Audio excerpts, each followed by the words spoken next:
2050년이 되면은 치매 인구가 16% 정도로 늘어난다 하거든요. 치매에 제일 중요하게 작용하는 것이 척추 등뼈 1번에서 나오게 돼요. 치매가 걱정된다면 등뼈를 더 잘 관리하셔야 된다. 특히 우리가 이제 좋다고 알고 있지만 사실 의외로 혈액순환을 망가뜨려서 뇌 기능을 떨어뜨리는 문제가 있는데요. 그게 바로 하지 않는 것이 좋습니다. 왜 그러냐면은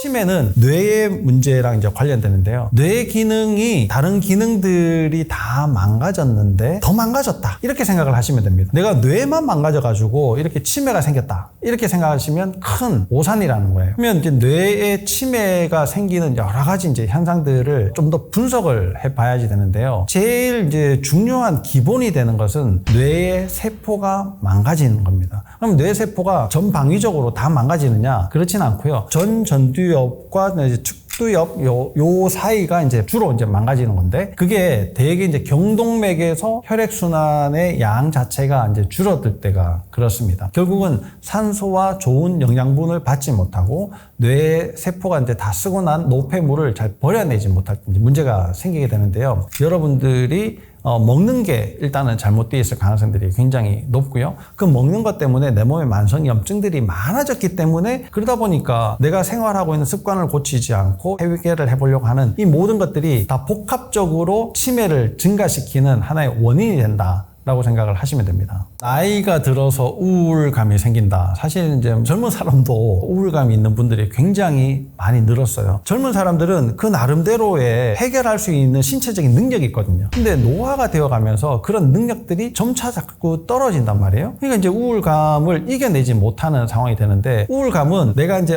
기분을 오늘 내가 좋게 만들어 봐야 되겠어. 오늘 하루도 활기차게 이렇게 해서 우울감이 극복되는 게 아니라는 거예요. 만성 질환이다. 이렇게 이야기를 하죠. 감염이 되거나 전염병 이런 걸로 이제 사망을 하게 되다 보니까 이 만성 질환에 대해 가지고 대처할 수 있는 능력들이 의학에서는 좀 부족합니다. 그러다 보니까 만성 질환의 원인을 찾아내지 못하면 증상은 점점 더 깊어지고 다른 것들로 이제 번지게 되는 거죠. 이런 문제들을 나이가 많아지면서 이제 더 심하게 되는데요. 이런 문제들의 시작이 세포가 망가지기 때문입니다. 우리가 이제 그걸 의학적인 용어로 대사가 망가졌다 이렇게 얘기하는데요. 세포 대사가 망가졌다는 거는 우리가 이제 인간으로서 할 수 있는 여러 가지 일들처럼 세포들도 해야지 되는 일들이 있거든요. 그런 일들을 하지 못한다는 겁니다. 가장 기본적인 이유는 혈액순환이 안 되기 때문이에요.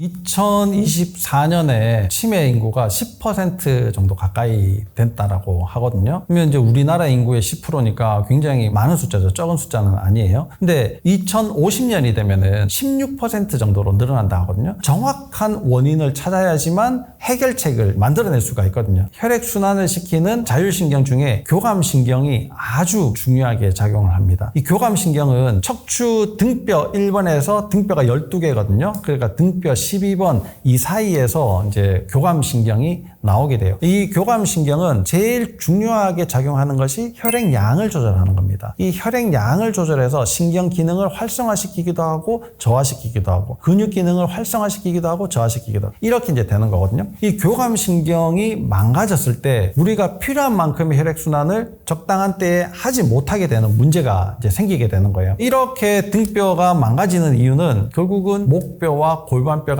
합작품으로 망가지게 만드는 건데요. 이제 현대인들의 척추 사진을 이제 찍어보면은 한 명도 제대로 되어 있는 사람이 없다 이렇게 말씀을 드릴 수가 있어요. 그러면은 한 명도 등뼈가 제대로 되어 있지 않으면 그러면 다 치매가 걸리겠네? 그건 아니죠. 내가 똑같은 음식을 먹었는데 혼자 설사하는 사람들이 있지 않습니까? 그런 것처럼 내가 생활하는 환경이라든지 내가 이제까지 지내왔던 여러 가지 이제 뭐 습관이라든지 내가 또 처해져 있는 여러 가지 또 문제들 이런 것들이 변수가 돼서 어떤 사람에게는 치매가 나타나고 어떤 사람에게는 치매가 나타나지 않고 이런 문제들로 이제 생기게 되는데, 등뼈는 꼭 치매뿐만 아니라도 잘 관리를 하셔야지 되고 치매가 걱정된다면 등뼈를 더 잘 관리하셔야 된다라는 걸 꼭 말씀을 드리고 싶어요. 혈액순환을 잘 시켜야 되거든요. 뇌의 건강을 시키기 위해서는. 근데 뇌가 하필 맨 위에 있지 않습니까? 물론 누우면 발이랑 똑같은 위치에 있긴 하지만 우리가 보통은 앉아 있거나 서서 이제 생활을 하게 되니까요. 중력을 거슬러서 뇌까지 혈액이 잘 도착을 해야지 되는 거예요. 그러면 이제 심장에서 목을 타고 머리로 가는 경로 중에 이제 문제가 생기게 되면 아주 이제 골치 아파지는데요. 목에서 문제가 생기는 분들이 너무나 많이 있습니다. 우리가 이제 다 좋다고 알고 있지만 사실 의외로 혈액순환을 망가뜨려서 뇌의 기능을 떨어뜨리는 문제가 있는데요. 그게 바로 마사지예요. 마사지도 다 나쁘다는 건 아니에요. 어깨가 이게 좀 뭉쳐져 있는 것 같아. 이렇게 안마를 좀 해줘. 그러면 우리 이제 쪼물쪼물쪼물 이렇게 이제 마사지를 하지 않습니까? 이런 것들은 괜찮아요. 전혀 문제를 일으키지 않습니다. 아로마 마사지, 누워서 이렇게 문지르는 마사지, 이런 것들은 림프 순환에도 굉장히 이제 도움이 되고요. 근육을 이완시키는 데도 큰 도움이 되거든요. 그러니까 이런 정도의 마사지까지는 괜찮아요. 그런데 압박을 하는 마사지들, 특히나 팔, 다리 이런 데는 아무리 이제 압박을 해도 괜찮습니다. 뭐 이게 뼈가 부러질 정도로 이렇게 압박을 하는 마사지는 하지 않으니까요. 그런데 척추뼈는 조그마한 관절을 이게 뼈가 이렇게 연결이 되어 있기 때문에 하나를 눌러버리잖아요. 그러면 모양이 변해버려요. 이런 마사지들은 하지 않는 것이 좋습니다. 왜 그러냐면은 등뼈는 교감신경이 나오는 자율신경의 핵심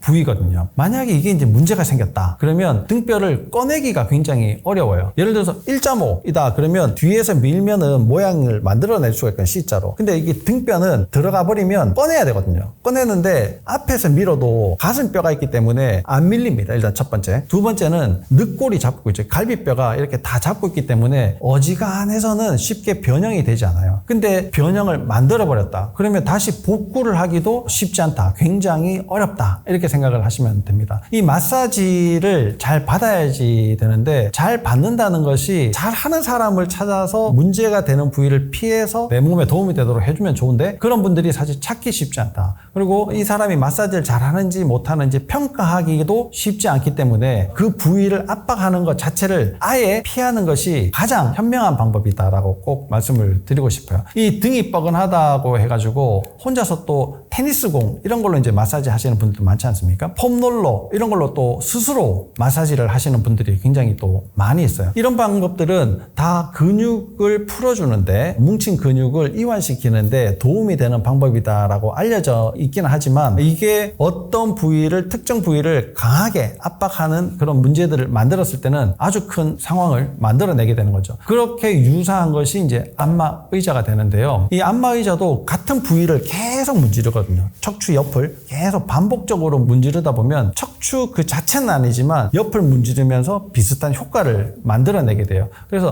등이 뻐근하고 불편하다. 내가 안마의자를 했는데 조금 지나니까 또 불편해서 또 해야지 된다. 이렇게 반복적으로 해야 되는 분들은 원인을 찾아서 교정을 먼저 하셔야 됩니다. 아, 집에 안마의자 있으니까 오늘 집에 들어가서 또 안마의자 하면 되지 뭐. 이렇게 지내시는 것이 장기적으로 봤을 때는 내 건강을 망가뜨리는 가장 이제 문제가 이제 되는 거죠. 근데 이거 말고도 이제 우리가 운동을 하면은 또 좋아진다고 해서 운동을 하시는 분들 굉장히 많은데 특히 헬스를 하실 때요. 벤치프레스를 하시는 분들이 있는데 이 남자들은 상남자처럼 보이려면은 아무래도 무거운 걸 좀 들어야 되겠죠. 근데 그 벤치프레스를 할 때 벤치에 누워가지고 무거운 역기를 들지 않습니까? 이거는 뒤에서 미는 효과를 만들어요. 왜냐하면 이걸 밀어야지 되니까 등이 눌리게 되는 거죠. 벤치프레스의 의자 자체가 굉장히 좁아요. 좁은데 등뼈에 딱 위치하게 됩니다. 이걸 반복적으로 계속 무거운 것을 들었다. 물론 이제 근육은 커질지 모르겠지만 당신의 등뼈는 자꾸 망가지고 있다라고 말씀을 드리고 싶어요. 그래서 의외의 행동들이 내 몸에 이제 좋으라고 한 건데 망가뜨리는 거 이런 것들은 이득이 당장 없다 하더라도 손해를 끼치지 않는 방법들을 찾아서 하시는 것이 굉장히 중요합니다. 운동 중에서도 한방향 운동들 있지 않습니까? 그런 것들을 이제 굉장히 좀 조심을 하셔야 되는데요. 한방향 운동이라고 하면 뭐 골프, 테니스, 배드민턴, 탁구 뭐 이런 것들이 다 한방향 운동이잖아요. 그런데 축구도 보세요. 한쪽 발로 계속 이제 차게 돼요. 물론 이제 뛰니까 그런 것들보다 조금 낫죠. 그것보다 조금 더 문제가 되는 게 태권도 같은 것들입니다. 태권도는 뭐 이렇게 찌르기도 있지만 주로 이제 발차기를 하지 않습니까? 발차기를 한쪽만 하게 돼요. 그러니까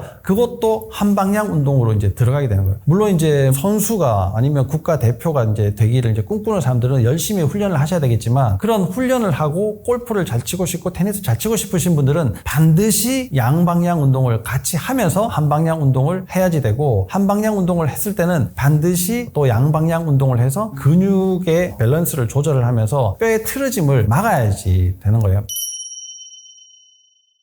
뭔가를 꾸준하게 해가지고 좋아지게 된다는 건요, 당장에는 큰 효과가 없는 것 같다, 그런 이야기나 마찬가지인데요, 당장에 큰 효과가 없어도 계속 꾸준하게 해야지 되는 것들이 있습니다. 우리 인생에도 그런 것들이 있죠. 내가 어느 날 갑자기 10억을 벌었어요, 100억을 벌었어요. 뭐 좋은 일이죠. 그런데 그렇게 하려면 도박을 해야지 되고, 내가 이제 굉장히 이제 뭔가 투자를 많이 해야지 되는 노력들이 이제 필요하지 않습니까? 그렇게 일확천금을 노리면 되게 이제 쉽게 망가지는 경우들이 더 많죠. 그러니까 꾸준하게 노력을 해서 계속 이제 그걸 점점 향상시켜야지 되는 것들은 처음에는 효과가 별로 없다, 그렇지만 나중에는 도움이 된다라는 걸 이제 꼭 염두에 두시고 하셔야 되는데, 그 중에 꼭 추천을 드리고 싶은 거는 걷기입니다. 걷기는 이 발이 달려 있으면 누구나 다 할 수가 있지 않습니까? 그러니까 걷기를 꾸준하게 하시는 것만으로도 도움이 되는데, 그러면은 이게 팔을 크게 이게 휘둘면서 이제 걷는 게 좋으냐? 꼭 그렇진 않습니다. 일단 걷기를 하시면 좀 더 도움이 되고요. 내가 이제 여기에서 조금 더 강도를 올리고 싶으면 조금 더 이제 하시면 되는데, 누구나 다 팔을 크게 흔들면서 할 필요는 없다. 또 슬로우 조깅도 요즘에 굉장히 이제 유행을 하고 있죠. 걷기는 발이 지면에 하나가 꼭 닿아 있을 때가 이제 걷기고요. 조깅은 두 발이 공중에 떠 있는 순간이 있을 때가 조깅, 달리기가 이제 되는 거예요. 근데 그것을 천천히 이제 하는 거죠. 두 발이 떠 있는 상태가 되든 한 발이 됐든 결국은 발이 땅에 착지를 하고 있어야 된다라는 사실을 꼭 염두에 두셔야 되는데요. 이 발 상태가 내 전신에 영향을 주는 것들도 이제 굉장히 크거든요. 밑에서 이렇게 조금씩 흔들게 되면은 위로 갈수록 원래 점점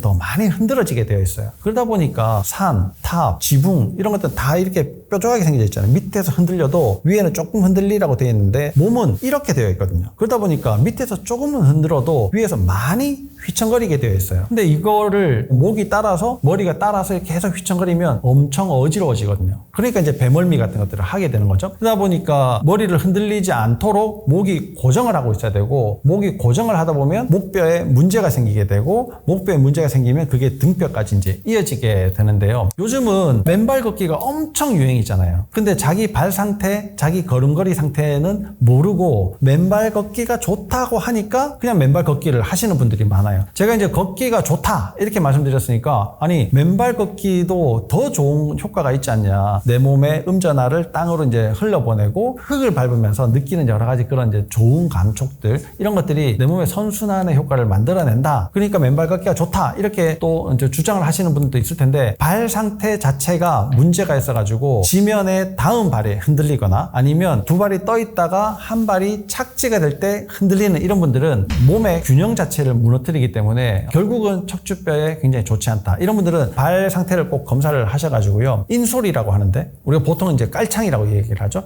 그 깔창을 착용을 하시는 것이 굉장히 이제 도움이 되고요. 굳이 이제 내가 뭐 어칭이라고 하는 내 몸의 음전하를 이제 흘려보내는 효과를 좀 보겠다고 하시는 분들은 앉아서 땅바닥에 발을 이렇게 대고 있어도 되거든요. 그렇게만 해도 충분하게 효과를 볼 수 있기 때문에 걷고 나서 맨발로 땅바닥에 발을 대고 있는 것만으로도 맨발 걷기에 효과를 충분히 낼 수 있다. 그러니까 내가 좀 더 안전한 방법으로 걷기를 하시는 것이 여러분들이 가장 추천드리는 방법입니다. 걷기를 하다 보면 뭐 산책처럼 하면 무슨 운동이 되느냐 이렇게 이제 말씀하시는 분들이 있는데, 그렇게 걷기에서 강도를 조금 더 올리고 싶으신 분들은요, 땀이 짜작짜작 숨이 할딱할딱 하는 정도의 운동량으로 조금 더 올려보세요. 강도를 올리시면 되는데, 이 이상 계속 올리는 거는 몸에 또 여러 가지 문제들을 만들어낼 수가 있고, 이 방송을 지금 듣고 있으신 분들의 건강 상태를 다 모르지 않습니까? 그러니까 내가 적절한 양을 찾고 싶다, 어느 정도 운동이 되도록 하고 싶다 하시는 분들은 땀이 짜작짜작 숨이 할딱할딱 하는 것을 매일 하시기를 권유드립니다. 날짜를 정해가지고 나는 짝수 날만 운동을 할래, 아니면 나는 뭐 월수금만 할래, 이렇게 하지 마시고 매일 약한 강도이지만 계속 꾸준히 했을 때 뒷심이 훨씬 더 커진다, 그리고 몸을 안전하게 지킬 수 있다는 걸 꼭 명심을 하시고 운동을 해보시길 바랍니다.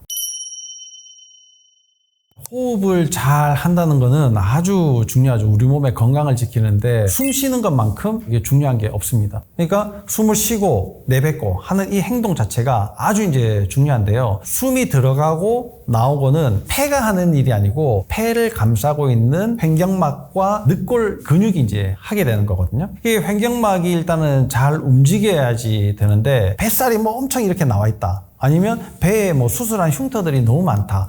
허리가 아프다. 이런 분들은 배에 힘을 주고 숨을 쉬기가 쉽지 않거든요. 그러니까 우리가 좀 깊은 숨을 쉬어라 라고 이야기를 하면서 명상 같은 것들을 할 때도 이게 단전호흡 이런 것들을 이제 하지 않습니까? 일부러 깊은 호흡을 쉬도록 하는데 이 호흡 자체를 그렇게 의식적으로 하기가 쉽지 않습니다. 씹어서 삼키기, 숨쉬기, 그 다음에 걸을 때 이걸 내가 의식적으로 하게 되면 뇌의 정보 처리량이 너무 많아져 가지고 다른 기능들에 더 문제들이 생기게 되거든요. 그러니까 호흡도 마찬가지인데 호흡은 저절로 잘 되도록 해야지 되겠죠. 이 공기 중에 산소가 21%가 있어요. 이 21%만 잘 사용을 해도 우리 몸은 항상 건강하게 잘 유지가 되는 건데요. 호흡의 양이 많이 떨어지게 됩니다. 현대인들은 특히나 앉아있는 자세 때문에 이제 그렇죠. 어깨가 이렇게 말리기 때문에 더 그렇고요. 이것보다 더 중요한 문제는 목의 문제입니다. 횡격막을 잘 움직이도록 하는 신경이 목에 3번, 4번, 5번 신경이 횡격막으로 가서 횡격막을 움직이도록 해요. 목에 문제가 생기면 신경의 기능이 떨어지게 되죠. 그러면 횡격막의 움직임에 문제가 생겨요. 내가 뱃살이 없고 아무 뭐 허리가 아픈 거나 뭐 수술을 한 적이 없다 하더라도 횡격막에 문제가 이제 생기게 되는 거예요. 숨이 딸리게 되는 거죠. 근데 가만히 앉아서 하는 작업들을 많이 하시다 보면은 그런 문제들을 잘 모르고 지나치거든요. 그런데 내가 조금만 몸을 움직이면 쉽게 이제 숨이 차고 오랜 시간 이제 운동을 하지 못하게 되는 걸 발견하게 이제 되는 거죠. 두 번째는 늑간의 근육들이 이제 긴장감을 가지고 펼쳐지지를 못할 때 그렇습니다. 내가 숨을 쉴 때 갈비뼈가 이렇게 늘어나면서 공기가 쑥 빨려 들어오는 거거든요. 그리고 이게 탄력적으로 이렇게 쑥 내보내면서 근육이 줄어들고 그 다음에 이제 바람은 나가게 되는 건데 근육이 긴장되어 있다 보면 늘어나는 것도 좁아지는 것도 잘 원활하게 되지를 않습니다. 그러다 보니까 이 상태에서 고정이 돼서 조금 늘어났다가 조금 줄어 요게 계속 반복이 되는 거거든요. 그러면은 내가 공기 중에 있는 21%의 산소를 충분하게 받아들이지를 못하게 되는 거예요. 늑간 근육이 왜 이제 제대로 못 움직이냐? 이거는 당연히 늑간 신경의 기능에 문제가 생겼기 때문이죠. 그러면 늑간 신경은 어디에서 나오느냐? 갈비뼈 하나하나마다 다 신경이 이제 배치가 되는 거니까요. 이게 척추의 등뼈에서 하나하나가 다 나오게 되는 거예요. 척추뼈 중에서도 등뼈가 망가졌다. 이거는 내가 호흡을 제대로 못하게 됐다. 그러면 심해지면 목숨이 왔다 갔다 한다. 이렇게 이제 이해를 하시면 되는 거예요. 그러다 보니까 등뼈 자체를 망가뜨리는 거, 이거 아주 이제 조심을 하셔야 되겠죠. 그래서 잘 관리를 하는 것이 숨을 잘 쉬는 건데, 세포가 영양분을 잘 받아서 잘 사용을 하는 것도 아주 중요하지만 산소가 없으면 그 마지막 단계가 다 끊어지는 거기 때문에 마무리를 할 수가 없게 되는 겁니다. 그러다 보니까 산소를 뇌세포까지 잘 갖다 주는 것이 아주 중요한데, 물론 처음에 숨 쉬는 거 이것도 굉장히 이제 중요를 하지만 이걸 잘 전달해주는 문제도 굉장히 중요하죠. 그 두 가지를 모두가 다 등뼈의 교감신경이 담당을 하고 있다. 등뼈에서 나오는 이게 몸통신경까지도 이제 서로 연결이 되어 있다라고 생각을 하시면 등뼈의 중요성을 치매 환자뿐만 아니라 모든 분들에게 다 중요하다고 말씀을 드릴 수가 있어요.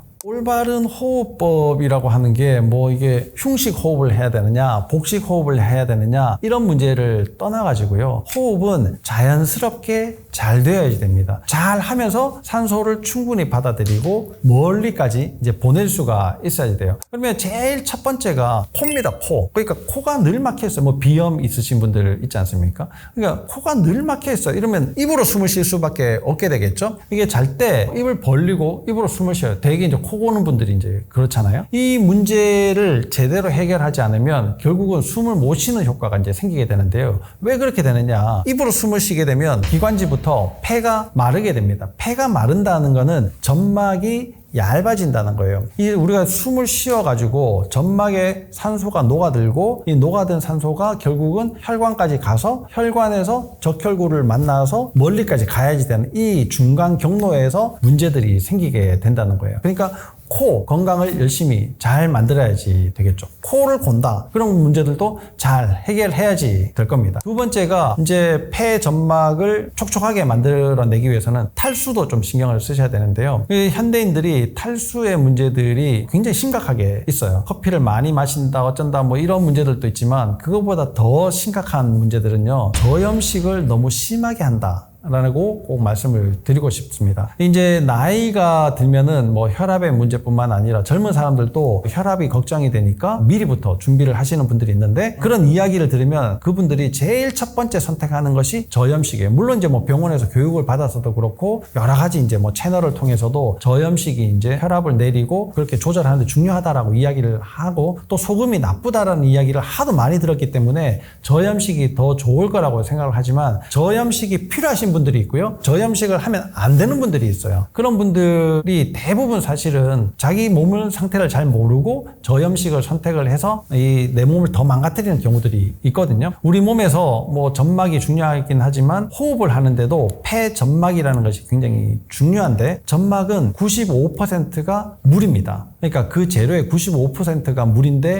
물이 부족해서 점막층이 자꾸 얇아지게 된다. 이게 큰 문제를 만들어내게 되는 거죠. 근데 물이라고 하는 것이 그냥 흘러버리지 않습니까? 근데 흐르지 못하도록 그걸 딱 잡아주는 것이 당사슬이라는 게 하는 일입니다. 이게 단백질하고 잘 결합이 돼서 당, 단백이 충분하게 물을 잡아줄 때 잘 만들어지게 되는 거죠. 그리고 이제 혈관을 흘러가가지고 이게 잘 흐르려면은 결국은 적혈구라는 것이 충분해야 되는데 이게 요즘은 생리의 문제들을 겪고 있으신 분들 굉장히 많잖아요. 뭐 자궁 근종부터 시작해서 자궁 성근증, 뭐 생리량이 너무 많아요. 뭐 생리통이 심해요. 생리를 하면 덩어리가 나와요. 특히 이제 그 중에 하나가 이제 빈혈인데요. 빈혈의 문제들을 만들어낼 가능성들이 굉장히 많이 있습니다. 이 철분이 부족하게 되면은 또 적혈구의 기능이 떨어지고 산소를 멀리까지 운반해주는 이제 기능까지도 이제 떨어지게 되는데 또 붉은 고기가 안 좋다 뭐 이런 이야기들을 또 많이 하다 보니까 철분을 다른 곳에서 섭취를 할 가능성들이 점점 줄어드는 거예요. 다이어트를 하게 되면 먹는 음식의 양 자체가 적어지지 않습니까? 그러다 보니까 소금의 양도 적어지게 되고 철분을 섭취하는 그런 양도 줄어들게 되다 보니까 산소가 끝까지 세포까지 저 구석까지 전달되는 효과가 많이 떨어지는 게 현대인들의 가장 큰 문제다. 그런 것들이 결국은 호흡의 문제를 만들어내고 호흡이 딸리면 20%의 산소를 쓰는 뇌 기능에도 문제가 생기고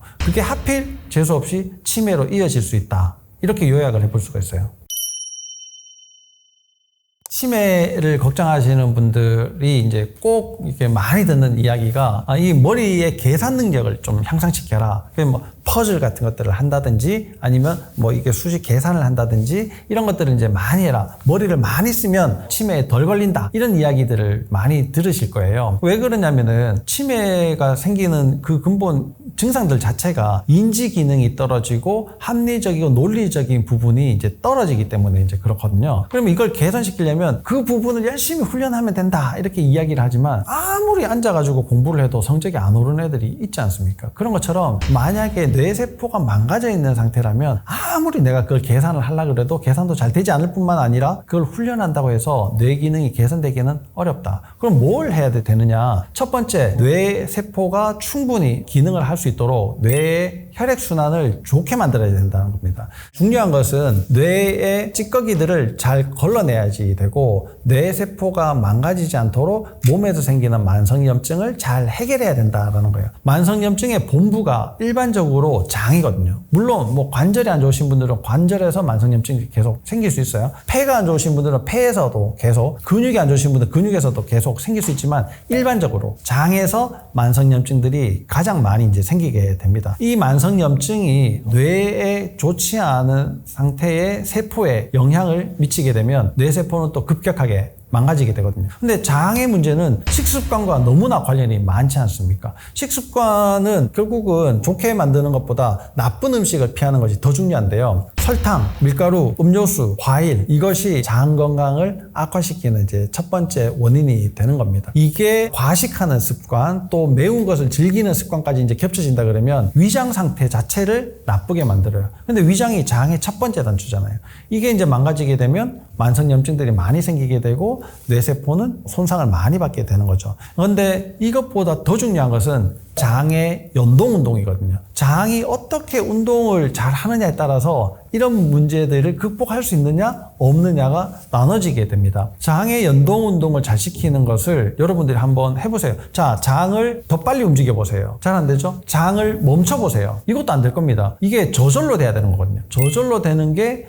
바로 자율신경이 하는 일입니다. 장의 연동 운동을 시키는 자율신경은 어디에서 나오냐? 하부등에서 나옵니다. 하부등. 그러니까 하부등 상태를 잘 관리하는 것이 여러분들이 장 건강을 유지하는데 아주 이제 첫 번째로 삼아야 되는데, 하부등은 왜 고장 나느냐? 오래 앉아 있을 때, 앉아 있는 자세가 나쁠 때 하부등에 문제들이 생기게 돼요. 그런 습관들을 먼저 고치시는 것이 아주 중요하겠죠. 뇌세포의 기능을 자꾸 망가뜨리는 거에 여러분들의 장 상태 또 중요하고요. 뇌의 혈액순환을 잘 시키려면 가장 첫 번째 중요한 것이 심장에서 목을 타고 머리로 가는 이 경로를 이제 잘 유지를 하는 겁니다. 그래서 경추 상태, 그 다음에 하부 등 상태를 잘 유지를 하는 것이 아주 뇌 건강을 유지하는데 훨씬 더 뭔가 계산하고 퍼즐을 맞추고 이런 것보다도 훨씬 더 중요하다라고 말씀드릴 수 있어요. 치매는 앞으로도 점점 더 늘어날 거라고 생각이 됩니다. 사실 저도 이제 뭐 암이 생기는 것보다도 치매를 피해가는 것이 더 중요하지 않을까라고 생각을 합니다.